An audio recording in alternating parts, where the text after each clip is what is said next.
cette nouvelle thématique, le Saint-Esprit, l'invité qui change la donne, parce que nouveaux locaux, nouveaux défis, nouveaux challenges, et si on veut faire les choses bien, faire les choses fort, on est tous d'accord que si on veut lever lourd, on va s'entourer de gens qui sont costauds, de gens qui peuvent porter.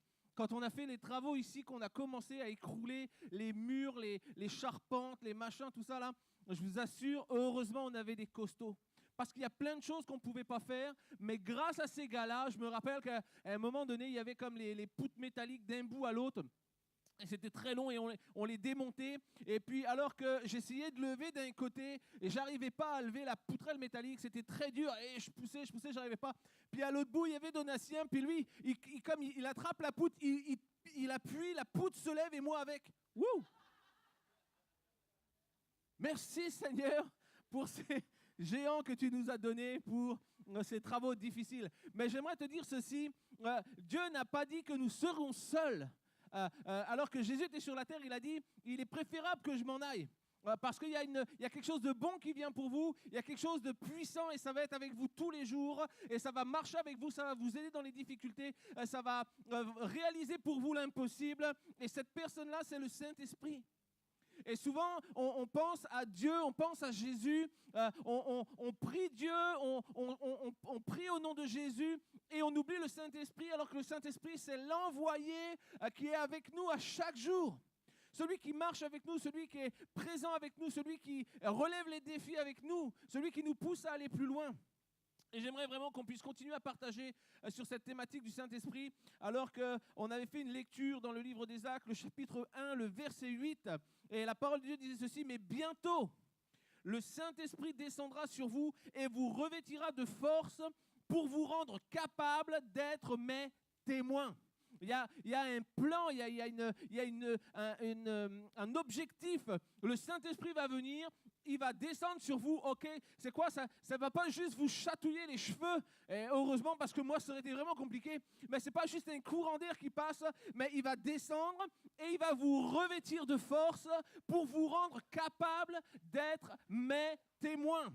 À Jérusalem, à travers toute la Judée et la Samarie et jusqu'au bout du monde.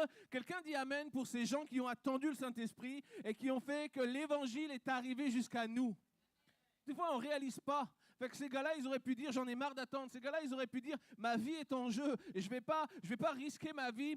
Je vais abandonner ça, puis le Saint-Esprit viendra, mais il ne me trouvera pas. Et aujourd'hui, nous, on serait toujours sans la connaissance d'eux. Alors, merci au Seigneur pour le Saint-Esprit qui est venu.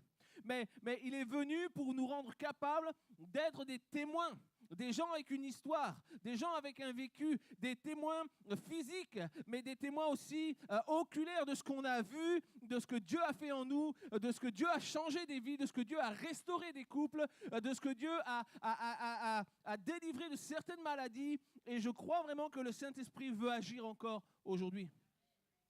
Il y a des réalités, peut-être tu es là ce matin, tu dis, je n'avais pas prévu d'être là, mais il y a un message pour toi ce matin, c'est que le Saint-Esprit veut reprendre la place dans ta vie, veut reprendre la place dans ton foyer, dans ta famille, dans tes relations, pour changer la donne. C'est comme il vient pour enlever les cartes que tu as en main et te donner un carré d'as, te dire, maintenant tu vas pouvoir jouer, maintenant tu vas avoir du poids. Alors qu'on avance dans cette série, le Saint-Esprit, l'invité qui change la donne, ce matin, j'aimerais qu'on voit ensemble le Saint-Esprit qui relève et qui libère. Il y a vraiment une volonté de Dieu de voir son peuple être relevé, de voir son peuple être libéré, de voir ses enfants non pas marcher avec un fardeau, une chape de plomb. Et comment ça va? Ça va. Non, comment ça va? J'ai la joie de Dieu parce que Dieu agit en moi chaque jour. Mais si je veux que Dieu agisse en moi chaque jour, est-ce que je me présente à Dieu chaque jour? Est-ce que je vais chercher la présence du Saint-Esprit? Ou est-ce que je me lève, je fais ma vie, et quand la difficulté arrive, je dis, oh Seigneur, est-ce que tu peux quelque chose pour moi? Puis Dieu te dit, mon esprit marche avec toi. Tu as la puissance, tu as l'autorité. Il est venu pour te revêtir de force, pour te rendre capable. Alors qu'on avance dans cette série, on voit ensemble, au travers de cette série, combien Dieu veut faire de nous des édifices stables, des édifices puissants, des édifices solides, même en relevant les ruines que parfois nous pouvons être. Est-ce que quelqu'un a déjà pu penser simplement, je suis comme rien du tout, je suis comme pas capable, je suis comme tellement brisé, je suis comme tellement anéanti. J'aimerais te dire que le Saint-Esprit veut prendre les ruines peut-être de ta vie et commencer à souffler dessus et restaurer et rebâtir un édifice stable, un édifice puissant. Un édifice peut-être souvent moqué, peut-être montré du doigt, mais un édifice où Dieu dit c'est moi qui a bâti. Et cet édifice ne sera plus jamais le même. Il y a une réalité, on est souvent en extase devant des gens qui restaurent des maisons, qui restaurent des voitures. C'est la mode aujourd'hui, à la télévision, on ne voit plus que ça. Les gens, les émissions de télé, c'est des gens qui bâtissent des maisons, ils prennent des trucs, c'est tout délabré, et ils font des belles maisons, ils prennent des voitures toutes désossées, ils font des super voitures qui valent des dizaines de milliers d'euros. Et ça, c'est une réalité. Et souvent, on est en extase devant ça, on dit « Waouh, la belle maison qu'il a fait hier soir, encore je ne dormais pas. » J'allume la télé et je regardais, je tombe sur quoi? Les rois de la réno. Connaissez ça? Rénovation impossible. Ça, c'est une des émissions de télé où tu vois au début, le gars, il achète $200. Une maison. Enfin, sur le papier, c'est écrit une maison. La réalité, c'est si tu la pousses un peu trop fort avec le doigt, elle s'écroule. Et alors que le gars, pour $200, il achète ça. Après, il fait venir ses copains et tous ensemble, ils rebâtissent. Et les gars, ils te font des maisons de fous avec des trucs qu'ils ont achetés rien du tout. Et nous, on est là, on est comme émerveillés. On dit, wow, comme c'est beau. Wow, la belle maison. Ouh, les belles fenêtres. J'aimerais te dire ce matin qu'il y a des bâtisses qui ne sont pas faites de bois, qui ne sont pas faites de pierre, mais qui sont parfois bien plus ruinées que certaines bâtisses qu'on voit dans ces émissions-là. Je te parle ce matin de bâtisses faites de chair et d'os, des vies humaines qui parfois sont dépourvues d'espoir. Je ne crois plus en rien, c'est plus possible, c'est pas pour moi. Il y a des bâtisses humaines qui sont tellement brisées qu'il faudrait juste un petit coup de vent pour les voir tomber. Des vies qui sont brisées par la honte, des vies qui sont brisées par la culpabilité, des vies en ruine face aux épreuves de la vie qui cognent à chaque jour. Chaque matin, mes yeux s'ouvrent et je vois à nouveau la misère qui vient me fracasser. Je vois le découragement, je vois la colère qui vient frapper sur ma vie. Je vois l'amertume qui vient frapper ma vie à chaque jour. Il y a des maisons humaines, des maisons faites de chair et d'os qui sont détruites face à la violence quotidienne, qu'elle soit physique, qu'elle soit morale, qu'elle soit environnementale. Si Dieu m'aimait, pourquoi je vis dans un taudis comme ça? Pourquoi est-ce qu'il n'y a rien de mieux pour moi? Il y a des vies qui sont sur le point de s'arrêter à cause de la souffrance qu'elles vivent. Est-ce qu'on peut réaliser ça? On parle de rénovation impossible, on s'émerveille devant des gens qui bâtissent des maisons. Waouh, tellement beau. Mais à côté de ça, il y a des gens qui voient ça à tous les jours et quand ils voient la maison, ils disent ça c'est ma vie. Ma vie elle est en ruine comme ça, mais qui va venir simplement commencer à dire je vais être restauré. Je vais commencer à te remettre des planches toutes neuves. Je vais commencer à réparer ton toit afin que les fuites ne viennent plus détruire l'intérieur. La réalité, c'est qu'il y a des hommes et des femmes qui chaque jour ne verront pas le soir parce qu'ils préfèrent arrêter leur vie plutôt que de subir une journée de plus dans la ruine de leur vie. Il y a des enfants qui se taisent alors qu'au fond d'eux, il y a comme un cri qui veut jaillir et déclarer « Qui c'est qui va me rebâtir? Qui c'est qui fait quelque chose pour moi? Moi, je suis un enfant, je n'ai rien demandé. Et voilà ma vie, voilà ma souffrance. Voilà mon quotidien à l'école. Les gens qui se moquent de moi. Les gens qui me prennent pour cible. Les gens qui peut-être m'injurient. Les gens qui me maltraitent. Alors que je n'ai rien demandé. La réalité, mon frère, ma soeur, j'aimerais te dire ceci. Il y a des bâtisses qui ne sont pas faites de pierre et de bois, mais qui chaque jour se détruisent et chaque jour s'arrêtent.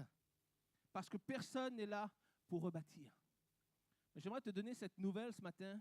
C'est que pour toi qui écoute et qui est présent ici, ou pour toi qui peut-être verra la vidéo, j'aimerais te dire ceci. La bonne nouvelle du jour, c'est que Christ est mort à la croix afin que tu sois libéré du poids des souffrances et afin de te donner, de t'amener le Saint-Esprit pour compagnon de chaque jour, celui qui veut rebâtir ta vie. Celui qui veut restaurer, celui qui veut prendre les ruines et qui va dire, on ne touchera plus à ces ruines-là, on ne les amochera pas plus, on laissera personne venir casser à nouveau, mais on va restaurer. On va commencer à relever, on va commencer à réparer. Et ça, c'est une réalité. Le Saint-Esprit est le seul rénovateur de l'impossible pour les vies humaines. Pour ma vie, pour ta vie, pour la vie de quiconque veut le recevoir. Le Saint-Esprit reste le seul rénovateur de l'impossible. Et il est prêt à rencontrer quiconque l'appelle pour déposer sa vie et ses souffrances. Seigneur, je suis là maintenant, j'ai plus d'espoir, j'ai plus de possibilités, j'ai plus rien. J'ai tout tenté. Mais j'invite ton Saint-Esprit à venir me restaurer parce que j'ai besoin d'un changement radical pour ma vie.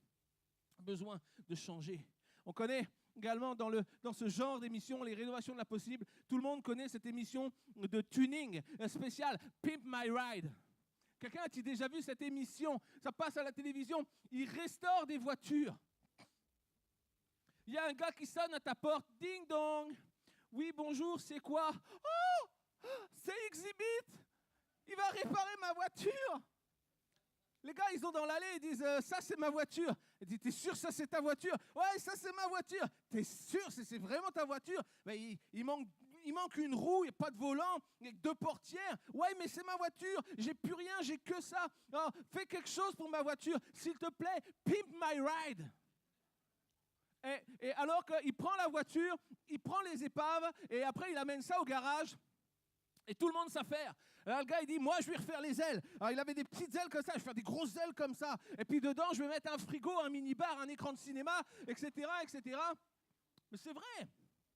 Et les gars, ils repartent avec des voitures. Mais c'est juste merveilleux. Il laisse une épave qui vaut peut-être $10. Et il repart à la fin de l'émission avec une voiture qui vaut peut-être 10, 20 ou 30 000 $, tellement il y a d'équipements là-dedans. Et tout est refait à neuf. Et alors qu'on voit ça, Pimp My Ride, c'est vraiment comme, on traduit ça comme tune ma caisse. Tu vois, fait du tuning, tune ma caisse. Mais la réalité, c'est que alors que les gens, ils amènent leur épave, c'est comme, ils amènent leur voiture, ils disent, j'ai besoin qu'elle aille plus loin, j'ai besoin que tu la fasses revivre à nouveau, j'ai besoin que tu la prennes en main parce que sinon elle va aller à la casse, sinon elle va être détruite. Et Pimp My Ride, c'est tune ma caisse, mais la réalité, cet écrit-là, Pimp My Ride, c'est comme soutiens ma balade. Si tu le traduis pour le mot Pimp My Ride, c'est comme soutiens ma promenade, soutiens ma balade, soutiens mon chemin. Permets-moi d'aller un peu plus loin dans cette dimension-là. Est-ce que quelquefois, on n'a pas besoin, nous, de dire au Saint-Esprit, Pimp my ride, soutiens mon chemin, marche avec moi. Je ne suis pas capable, je n'ai pas la possibilité, je n'ai pas la force. Restaure-moi, je ne suis plus capable. Restaure-moi, je suis brisé. Restaure-moi, j'ai besoin d'un coup de main. J'ai besoin d'être restauré, j'ai besoin d'aller plus loin. Alors qu'on est de passage sur cette terre, je veux réaliser que Christ est mort pour moi à la croix, pour détruire l'emprise et le poids du péché sur ma vie et me donner la possibilité de reprendre la route. Ça, c'est la réalité de ce que Jésus a fait. Il te donne la possibilité d'aller plus loin si tu crois en lui, si nous croyons en lui, si nous recevons ce Saint-Esprit, il va nous conduire sur le chemin. Il va nous soutenir dans notre chemin. Il va nous soutenir dans notre destinée. Je déclare ce matin, pour qui veut l'entendre, il y a une personne qui veut changer des vies. Son nom, c'est le Saint-Esprit. Il veut changer des vies. Il veut restaurer les vies. Il veut réparer les vies. Quelquefois, on pense qu'on est peut-être trop cassé. Notre histoire est trop forte, notre histoire est trop puissante et il n'y a plus moyen. Mais j'aimerais te dire ceci, le Saint-Esprit est capable de restaurer ta vie, quel que soit l'endroit d'où tu viens, quelles que soient tes actions, jusqu'à même encore ce matin. Mais le Saint-Esprit peut réparer ta vie. Le Saint-Esprit veut transformer ta vie. Le Saint-Esprit veut t'amener plus loin et te donner, te faire envie. Les gens te voient et disent « Waouh, ça c'est quelqu'un qui a été transformé. Ça c'est quelqu'un qui a été restauré. Ça c'est quelqu'un qui a été libéré. » Il y a une personne qui vient pour soutenir ton chemin. Il y a une personne qui vient pour te conduire. Il y a une personne qui veut t'amener dans un chemin de paix, là où tu n'as connu que la colère, la haine, l'amertume ou la rancœur. Il y a une personne qui veut changer ta vie. Il y a une personne qui veut vraiment te conduire un cran au-dessus, qui veut t'amener dans un chemin de calme, là où tu as toujours connu les tempêtes et les difficultés, là où ça a toujours secoué dans ta vie, là où ça a toujours été difficile. Il y a une personne qui veut t'emmener dans un sentier où tout est calme. Il y a quelqu'un qui veut t'emmener dans un chemin de joie, là où tu vivais jusqu'alors, ton quotidien, c'était les larmes et la souffrance, la détresse. Chaque jour est une nouvelle opportunité de pleurer sur qui tu es, de pleurer sur ta vie, de pleurer sur ta situation. Mais il y a quelqu'un qui veut t'emmener dans un chemin de joie, dans un chemin de paix, qui vont anéantir les larmes de ton quotidien. Quelqu'un qui vient pour te conduire dans des chemins d'assurance, là où le doute et la douleur s'étaient imposés. Je veux déclarer ce matin que le suicide n'est pas l'alternative à une vie pourrie. Beaucoup pensent ça, ma vie est tellement pourrie, j'ai plus qu'à en finir. Beaucoup mettent fin à leur jour, simplement parce qu'ils n'ont plus la capacité, plus la force de subir leur quotidien. Mais j'aimerais te dire ceci, le Saint-Esprit te dit, je veux changer tout ça pour toi. C'est une réalité, je suis venu pour ça. Le suicide n'est pas l'alternative à une vie de désolation ou de souffrance. Mais je veux déclarer ce matin, à qui veut l'entendre, que la vie vaut la peine d'être vécue. Même au cœur de la souffrance, j'annonce une nouvelle alternative à la mort, c'est la vie et la vie en abondance, donnée par Jésus-Christ, lequel est mort à la croix, afin que nos vies soient libérées de l'emprise du péché. Ça, c'est la réalité. Mort à la croix afin que le Saint-Esprit puisse venir. Mort à la croix afin que nous ne soyons plus jamais seuls. Mort à la croix afin que nous ayons cette opportunité quand tout va mal, de dire Seigneur, j'ai besoin de toi. Il vient pour t'apporter une vie transformée par le Saint-Esprit. Il vient pour soutenir ton chemin. Son nom, c'est le Saint-Esprit, annoncé par Christ et envoyé par Dieu pour toute personne qui se réclame d'une vie nouvelle. Je veux que ça change. Je veux que ça change. Je veux plus ça, je veux plus cette vie. J'en veux plus. Je veux que ça change. J'ai essayé par moi-même, c'est pas possible. J'ai essayé de m'étourdir, pas moyen. Alors si Dieu peut faire quelque chose, Seigneur, je suis là devant toi. Si toi tu es capable, alors vas-y, fais quelque chose pour moi. C'est l'histoire de ma vie, ce que je te dis là. C'est ce que moi j'ai fait un jour, j'ai dit Seigneur, je suis plus capable, j'ai tout essayé par moi-même, mais alors si toi tu es capable, si vraiment tu es bon, viens, mais fais quelque chose. Puis on verra. Puis ça c'est fait. Et la réalité, c'est que ma vie a été changée.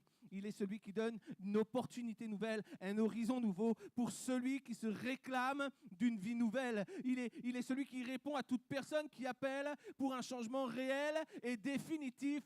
J'aimerais te dire ce matin et t'inviter à dire ce matin, non pas il pimp my ride, mais il pimp my life. Il soutient ma vie. Il soutient ma vie. Dans chaque jour. Chaque difficulté, chaque épreuve, le Saint-Esprit est là. Il est celui qui me soutient. Mon chemin et ma vie ne seront plus jamais les mêmes parce que Christ est venu pour changer la donne, imposer sur ma vie à cause du péché.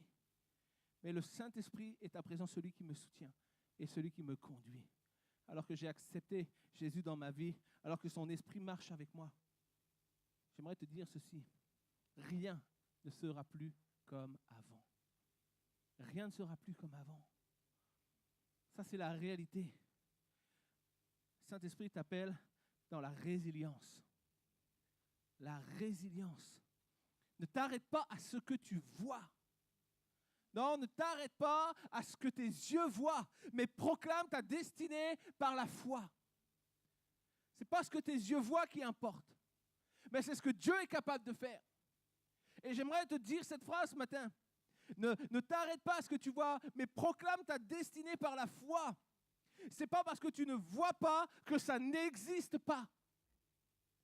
Est-ce que nous pouvons réaliser ça? Quelquefois, on dit, mais c'est pas possible, ça n'existe pas, je le vois pas. Comment est-ce que tu veux que ma vie change? Comment est-ce que tu veux que je puisse trouver un job? Comment est-ce que tu veux que mon couple soit restauré? Comment est-ce que c'est pas possible? On voit rien, il n'y a rien qui l'annonce.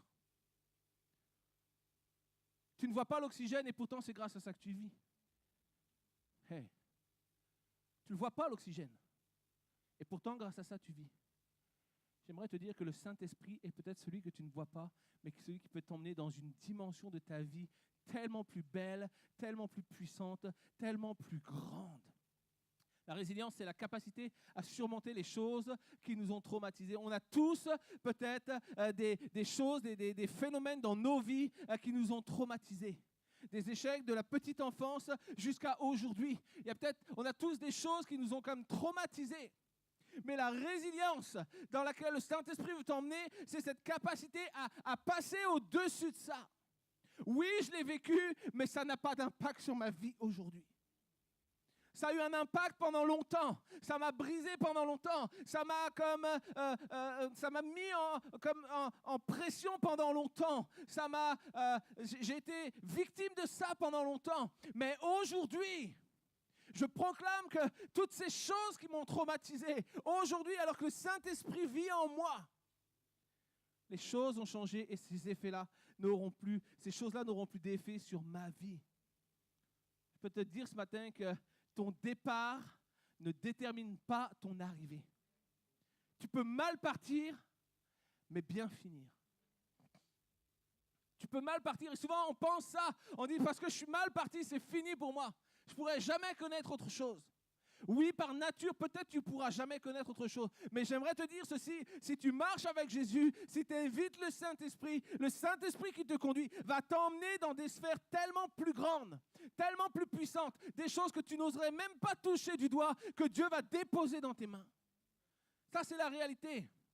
Voici l'histoire que je vais vous raconter. C'est l'histoire d'un homme ordinaire, un homme comme moi, peut-être un homme comme toi. Et j'aimerais te conter cette histoire en quelques lignes. Cet homme-là, à l'âge de 5 ans, il a vécu la mort de son père. 5 ans. À l'âge de 16 ans, il a quitté l'école. À l'âge de 17 ans, il avait déjà perdu 4 emplois. À l'âge de 18 ans, il s'est marié. À l'âge de 19 ans, je sais que là, il y en a qui disent, 18 ans, il s'est marié, etc. Oh, il parle de lui. Non, mon père est encore vivant, il est dans la salle. OK? 5 ans, la mort de son père. 16 ans, il quitte l'école. 17 ans, il avait perdu 4 emplois. 18 ans, il s'est marié. À 19 ans, il est devenu père. À 20 ans, sa femme le quitte et prend sa petite fille. Il échoue dans la tentative d'enlèvement de sa propre fille. Et finalement, il est convenu à retourner chez lui à la maison. Il rejoint les rangs de l'armée. Ensuite, il a postulé à l'école de droit. Il a été rejeté. Il est devenu vendeur d'assurance. Il a encore échoué. La première entreprise qu'il avait créée servait à fabriquer des lampes qui fonctionnaient au gaz. Mais au même moment, l'Amérique a lancé une campagne d'électrification du pays, si bien que les lampes à gaz ne servaient strictement à rien. Il ne s'est pas arrêté là. Il a continué avec une carrière de juriste. Mais il a été radié de l'ordre des juristes pour une bagarre lors d'une audience au sein du tribunal. Ensuite, il a décidé d'ouvrir un restaurant. Ce restaurant fonctionnait très bien jusqu'au jour où une autoroute a été créée juste au bord de ce restaurant, si bien que plus personne ne voulait venir dans son restaurant. Tu dis, le gars a vraiment pas de bol. Il a pris sa retraite parce qu'il y a du temps qu'à passer. Il a pris sa retraite. Il a reçu de la part du gouvernement un chèque de $105. Il a décidé de se suicider parce que cela ne valait plus la peine de vivre. Combien d'entre nous, c'est comme on connaît des gens, c'est presque leur idée aussi. Les gens ils disent, j'ai plus rien à faire sur cette terre. J'ai tout perdu, j'ai rien gagné. Et ce gars-là, il a été prêt à se suicider parce que sa vie n'en valait plus la peine. Il s'est assis sous un arbre, il a commencé à écrire son testament. Mais au lieu de cela, il a écrit ce qu'il aurait accompli avec sa vie. Il a réalisé qu'il avait encore beaucoup de choses qu'il n'avait pas fait. Et il y a une chose qu'il savait faire mieux que quiconque et qu'il connaissait, c'était comment cuisiner. À 66 ans, cet homme ruiné, découragé, trouve encore la ressource de faire quelque chose de nouveau. C'est alors qu'il va décider de créer une franchise dans son restaurant. Il vendrait une recette de poulet avec une sauce que lui seul connaissait. C'est sa recette secrète, son talent caché. Il crée une franchise à partir de cette recette et il commence à démarcher des restaurants dans toute l'Amérique pour essayer de vendre sa recette et toucher des commissions sur les ventes. Et là, je te vois dans ta tête, tu dis « Ah, quelle fin heureuse !» Il va sillonner l'Amérique pendant 2 ans dans sa vieille voiture et cet homme a reçu 1009 refus après avoir rencontré 1009 restaurants. Personne ne voulait acheter sa recette, mais le 1010e lui a dit « Ta recette de poulet m'intéresse ». Il a ensuite vendu sa recette et il a touché des commissions sur les ventes qui le rendirent milliardaire à 68 ans. Son nom vous dit peut-être rien. Ce gars s'appelle Harland David Sanders. Il est plus connu sous le nom du colonel Sanders, mais sa photo vous parlera certainement. C'est le fondateur des poulets KFC. Le gars a mal démarré, une vie des plus pourries. Mais pour autant, sur la fin de sa vie, alors qu'il a 66 ans, 68 ans, il trouve le succès. Et pourquoi je te dis ça? Je te dis ça simplement pour te dire, n'attends pas la fin de ta vie pour changer. Parce que ce gars a marché par lui-même, sa force, sa capacité, ses possibilités. Mais le Saint-Esprit t'appelle. Dieu t'appelle, non pas dans les derniers jours de ta vie, mais Dieu te cherche à chaque jour. Et son esprit veut marcher avec toi afin d'accomplir les promesses du Père dans ta vie. La parole de Dieu est remplie, mon frère, ma sœur, de promesses puissantes. Il est le Dieu qui relève, il est le Dieu qui libère. C'est ce que nous voulons voir dans ce second volet. Il est le Dieu qui relève, il est le Dieu qui libère à la lumière des Écritures dans le psaume 23. Le Seigneur est mon berger. Je ne manquerai de rien. Il me met au repos dans des prés d'herbes fraîches. Il me conduit au calme près de l'eau. Il ranime mes forces. Il me guide sur la bonne voie parce qu'il est le berger d'Israël. Même si je passe par la vallée obscure, d'autres textes disent, lorsque je marche dans la vallée de l'ombre de la mort, je ne redoute aucun mal. Seigneur, tu m'accompagnes, tu me conduis, tu me défends. Voilà ce qui me rassure. Face à ceux qui me veulent du mal, tu prépares un banquet pour moi. Alors que les gens viennent pour me faire du mal, toi tu prépares un banquet pour moi. Tu m'accueilles en versant sur ma tête un peu d'huile parfumée. Tu remplis ma coupe jusqu'au bord. Oui, tous les jours de ma vie, ta bonté, ta générosité me suivront pas à pas. Seigneur, je reviendrai dans ta maison aussi longtemps que je vivrai. Les promesses de Dieu. Sa parole est remplie de promesses. Le psaume 23 est un texte puissant. 10 promesses à l'intérieur de ce texte pour toi et pour moi. À la lecture de ce texte, j'aimerais vous parler je parlais la semaine passée avec quelqu'un, il me dit, mais normalement quand tu viens du quartier, le quartier te rattrape toujours. Ça, quand tu viens du quartier, c'est quand tu viens un peu tout le monde n'a pas eu la chance de naître sur les Champs-Élysées, vrai ou pas? Mais quand tu viens de la banlieue, quand tu viens de la zone, là, c'est comme tu n'es pas né au bon endroit. Donc c'est pour toi, c'est pour ta vie, voilà. Tu ne pourras pas faire autrement.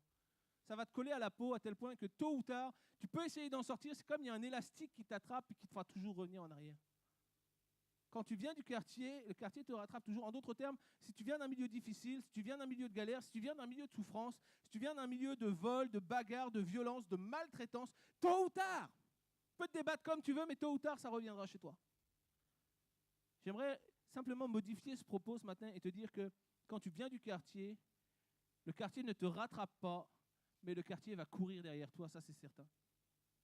Mais le quartier te rattrapera que si tu t'arrêtes d'avancer. Parce que quand Dieu te place, quand Dieu marche avec toi, Dieu t'emmène tellement plus loin. Tellement plus loin. Dieu a des alternatives tellement plus grandes.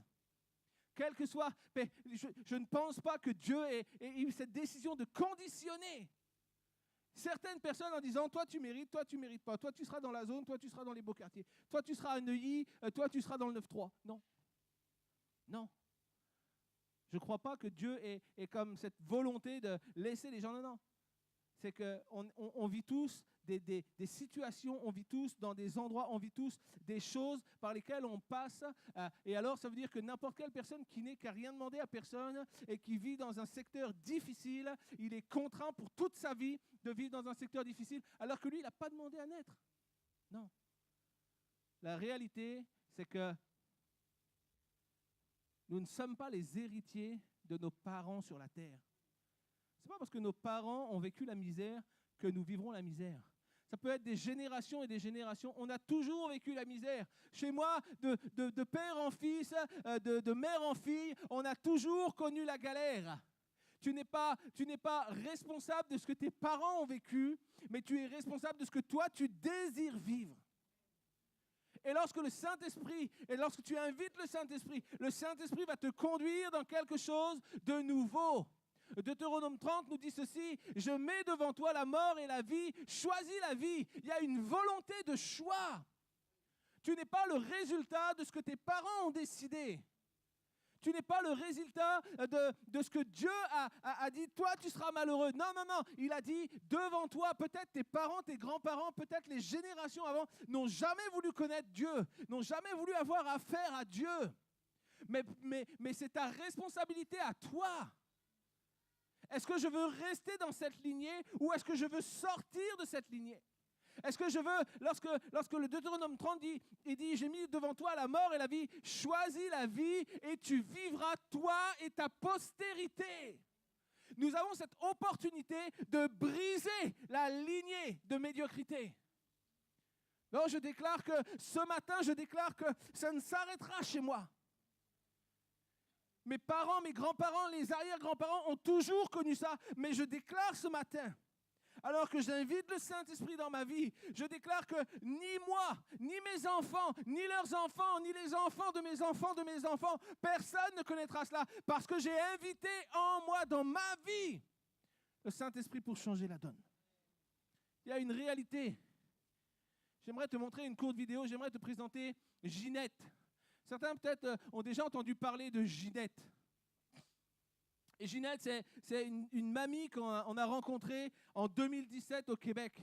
Et je vous montre juste une courte vidéo, ça prend quelques secondes, mais je veux juste que vous puissiez vous imprégner, voir c'est qui Ginette pendant qu'on coupe les lumières. Je vous balance le slide et on revient juste après.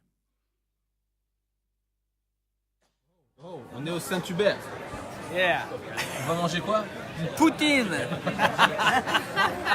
Ouais, tout le monde est là. On a retrouvé Ginette. Hey, Ginette, la France est avec toi en direct là. Oh, non. Oui. Ben non. Mais oui, Ben là, à un moment donné, je vais y aller en personne. Christelle. Et moi-même. Voilà. Hey, Ginette, c'est notre coup de cœur de 2017. On s'était rencontrés à Laval, chez elle, en Airbnb. Elle a mis un bon commentaire sur nous. Ah, je les adore. Et nous, on a mis un bon commentaire sur elle. Des amis pour la vie. Good. Ça, c'est Ginette. Et on peut dire, oh, Ginette, c'est vraiment une femme charmante, elle est vraiment souriante, elle est vraiment merveilleuse, elle est vraiment radieuse. Et j'aimerais te dire, c'est une femme de 68 ans. On l'a rencontrée en 2017, alors que rien nous destinait à la rencontrer, mais on a loué chez Airbnb. Ça a galéré comme pas possible, à tel point que j'étais sur le point d'arrêter mon inscription pour son Airbnb. Et il y a quand même quelque chose qui m'a dit, non, il faut y aller. Alors que je galérais avec tout ça, et j'ai dit, ok, on y va quand même. Et alors qu'on arrive chez elle en décembre 2017 pour les fêtes de Noël, on tombe chez cette petite mamie qui avait le goût de rien. Elle est tellement contente de nous recevoir, voir les enfants, puis c'est une personne, elle est toute seule. Elle vit la solitude, elle a des enfants mais ils sont loin, puis elle est comme toute seule dans sa grande maison, puis il n'y a pas de sapin, il n'y a rien du tout. Et j'aimerais te dire, j'ai déjà donné ce témoignage-là, on a vécu un Noël extraordinaire. Quand on est parti, elle nous a dit, vous avez vraiment changé mon Noël, parce que jusqu'alors, je voulais que sauter du 20 décembre au 5 janvier et rien voir entre les deux, tellement la solitude pèse, tellement. Et alors qu'on voit cette femme-là, on dit, elle est pleine de joie, elle est radieuse, etc. Puis nous, on l'a revue à Pâques cette année, on a dit, Ginette, on est dans le coin, est-ce qu'on pourrait se voir? Et alors elle nous dit, ah oui, je veux vous voir, je réserve un restaurant dimanche à 10h. Et je lui dis, non, dimanche 10h, pas possible, on est pris, on est à l'église. Et elle me dit, c'est l'église que tu m'avais emmené la dernière fois à Longueuil. Je dis oui, elle me dit, je viens. Viens Ginette. Elle me dit, je viens, et alors qu'elle est là dans le hall d'accueil à attendre comme un enfant qui est en maternelle, qui attend que ses parents viennent les chercher, et nous, on arrive, et elle nous voit, elle nous prend dans ses bras, elle nous lâchait plus, elle pleurait, parce que derrière cette apparence vraiment joyeuse, vraiment heureuse, c'est une histoire de souffrance, une histoire de solitude, une histoire de déception, un passé difficile, mais alors qu'elle nous revoit, alors qu'elle pleure, alors que face aux souffrances de la vie, elle nous avouera même que dans le temps où on ne l'a pas vue, c'est comme elle a pensé en finir. Elle a pensé en finir. Et alors nous, on est là, on n'a pas prévu spécialement de la rencontrer. Je dis, Ginette, on est dans le coin, on aimerait ça te voir. Puis elle nous raconte sa vie, elle est heureuse, elle nous dit, je suis tellement contente de vous revoir. Vous êtes ma famille. Et on l'amène à l'église, on lui représente des gens de l'église. Et alors qu'elle déménage dans un quartier où il y a la nouvelle église, la chapelle, on peut lui donner les coordonnées pour qu'elle puisse comme grimper et embarquer dans une nouvelle église. Et je vous donne juste ce court message. Alors qu'on est rentré, je lui envoie un petit message, je lui mets « Ginette, on t'aime, sois bénie et que Dieu te garde ». Et voici sa réponse. Depuis Pâques, il s'est passé plein de belles choses dans ma vie. Moi aussi, je vous aime tellement. Je vous appelle ma petite famille adoptive de la France quand je parle de vous à mes amis. Et je vous demande, si possible, à chaque fois que vous allez venir au Québec, je veux vous voir. Il y a des gens qui n'ont pas choisi leur vie, mais qui subissent leur vie. Et nous sommes comme des témoins. Nous sommes comme des gens qui avons invité le Saint-Esprit à changer nos vies. Et nous sommes comme pour témoigner à ces gens-là que le Saint-Esprit peut changer dans sa vie. Alors qu'on parlait, je dis, je t'ai vu à Noël, je t'ai vu à Pâques. J'aimerais ça te dire que Dieu veut te voir à chaque jour. N'attends pas Noël ou Pâques pour venir le rencontrer. Mais Dieu veut te voir à chaque jour. Je veux te dire ce matin, cette phrase, c'est que Dieu t'aime tellement. Et ta vie n'est pas le résultat de ses décisions à lui. Ta vie est le résultat de tes choix à toi. Ce n'est pas Dieu qui décide pour toi. Dieu a dit, je pose devant toi la vie et la mort. Choisis la vie. Le plan de Dieu, c'est de t'amener, de dire, choisis la vie. C'est tellement plus bon, tellement plus puissant, tellement plus grand. Je veux t'amener à choisir la vie. Mais c'est notre choix. C'est nos décisions à nous, pas celles de Dieu. Dieu n'a pas décidé qui serait heureux et qui serait malheureux. Dieu a déposé pour tout le monde les mêmes choses, la mort et la vie. Et Dieu propose à tout le monde de venir dans la vie. Dieu a ce même désir de restaurer les cœurs. Pendant que j'invite les musiciens à s'approcher et que je vais conclure, alors que la semaine prochaine, on va parler sur les 10 promesses du psaume 23. Alors qu'on va embarquer la semaine prochaine sur les promesses, le Saint-Esprit qui accomplit les promesses de Dieu dans nos vies. Des promesses puissantes. Des promesses de « je manquerai de rien ». Des promesses de repos, des promesses de direction, des promesses de force et de puissance. Des promesses de rester sur la voie, de t'emmener sur la voie. Des promesses de marcher avec toi, même au travers de la difficulté. Dieu n'a jamais dit que ce sera facile, qu'il n'y aura pas de difficulté. J'aime le rappeler. Souvent, les gens disent, oui, mais si Dieu existait, on ne serait pas là-dedans, on ne vivrait pas ça, on n'aurait pas ces épreuves-là. Mais Dieu n'a pas dit qu'il n'y aura pas de difficulté. Dieu n'a pas dit qu'il n'y aura pas de tempête. Mais Dieu a dit, je serai avec vous au milieu de la tempête. Je serai avec vous parce que, bien sûr, il va y en avoir des tribulations. Bien sûr, il va y en avoir des difficultés. Mais je vous laisse mon Saint-Esprit afin que chaque jour, chaque difficulté qui peut prendre place, vous puissiez appeler mon esprit à prendre la direction, à prendre le contrôle. Pendant que je termine ce message, je voudrais seulement te parler. Il y avait des disciples qui traversaient le lac. Et alors qu'ils traversaient ce lac, la parole de Dieu nous dit que la tempête s'est levée. La tempête a soufflé. La tempête a commencé comme à chahuter le bateau. Et on ne parle pas d'un bateau de croisière immense, on parle d'une barque. Et plus l'embarcation est petite, plus les flots peuvent être violents. Et alors que je te dis ça, j'aimerais simplement te faire prendre conscience d'une chose. alors que les disciples sont là, alors que les disciples combattent les éléments, alors que les disciples essaient de tenir le bateau à flot, alors que peut-être ça secoue sévèrement. La parole de Dieu nous dit qu'ils étaient comme, ils pensaient qu'ils allaient mourir. Peut-être ils se disaient, c'est la fin.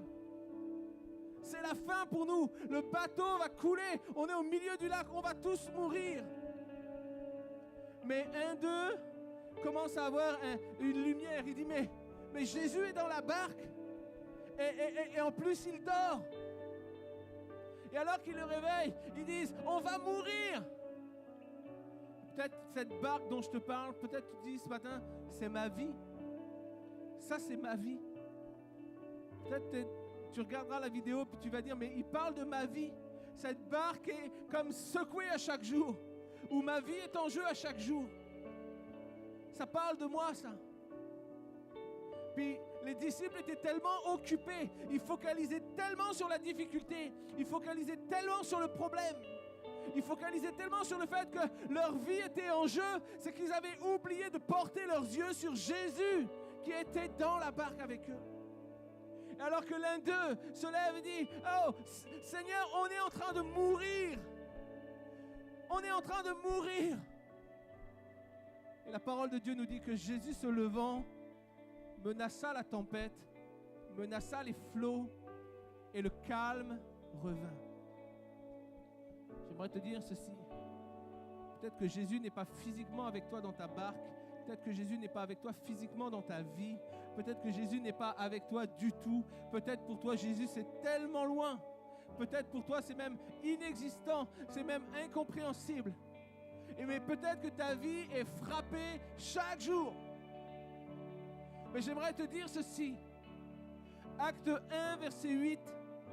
Je vous enverrai le Saint-Esprit. Je vous enverrai le Saint-Esprit afin d'être revêtu de force. Et alors que la difficulté peut-être est présente dans ta vie, ce matin tu as ce choix, cette opportunité de dire, Saint-Esprit, viens à mon secours. Viens menacer les flots. Viens menacer la tempête. Viens menacer ce qui dévore ma vie. Je me tiens là devant toi. Et j'ai besoin de toi. J'ai besoin d'une révélation de toi. J'ai besoin de te voir agir. J'ai besoin de te voir me protéger. Et alors que la musique commence à jouer, alors qu'on va commencer à chanter, je suis ébloui devant toi. Seigneur, au milieu de ma difficulté, au milieu de ma détresse, au milieu de mes tourments, viens m'éblouir par ta majesté. Viens te présenter devant moi. Viens marcher contre mes ennemis. Viens marcher contre les choses qui dévorent ma vie. Viens marcher contre les choses qui veulent détruire ma vie. Saint-Esprit, je t'invite ce matin. Je t'invite ce matin. Je t'invite à prendre toute la place. Peut-être si c'est ton cas ce matin, juste lève-toi à ta place, puis on veut juste prier ensemble. Juste dire, Seigneur, maintenant nous appelons ton Saint-Esprit pour restaurer des vies. Nous appelons ton Saint-Esprit pour menacer les flots. Nous appelons ton Saint-Esprit pour menacer les tempêtes qui se tiennent dans nos vies et qui veulent comme nous détruire. Pendant qu'on chante ce chant, je viens à toi. Je viens à toi. Je viens à toi. Je me réclame de ta présence, Saint-Esprit. J'ai besoin de toi. Besoin de ta vie. Besoin d'une touche de toi. Besoin de te laisser prendre la